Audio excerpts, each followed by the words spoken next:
jika saya sedang cuti.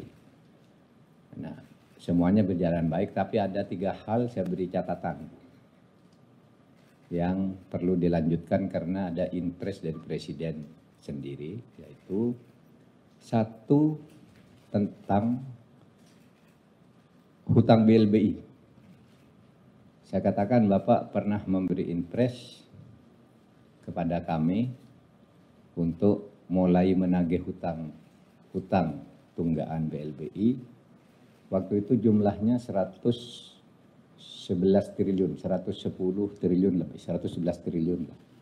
Dalam 1,5 tahun kami bekerja, sekarang ini sudah terkumpul tagihan yang sudah ada di tangan kami sebesar 35,7 triliun.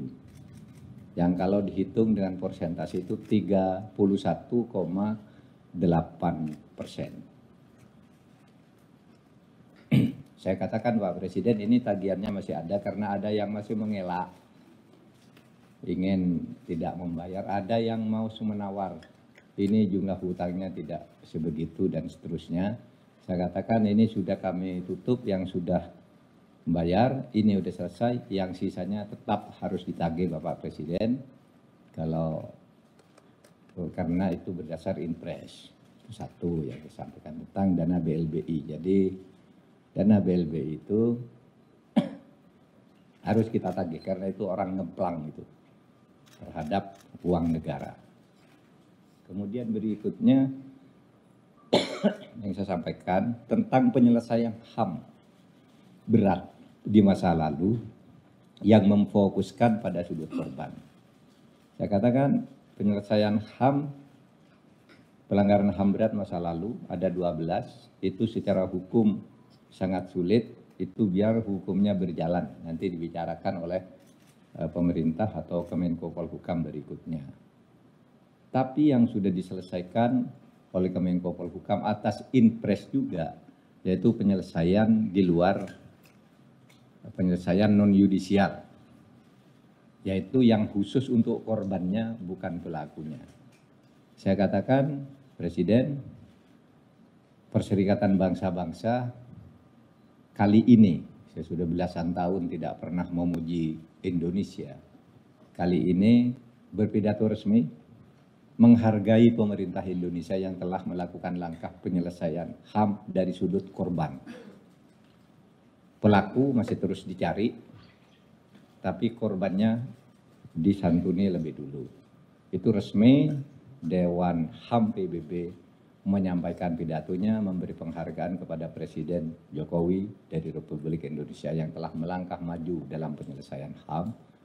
Bahkan dalam 3 kali sidang HAM berturut-turut selama 3 tahun, waktu saya jadi Menko Polhukam, itu Indonesia tidak pernah disebut lagi oleh Dewan HAM PBB sebagai negara yang bermasalah.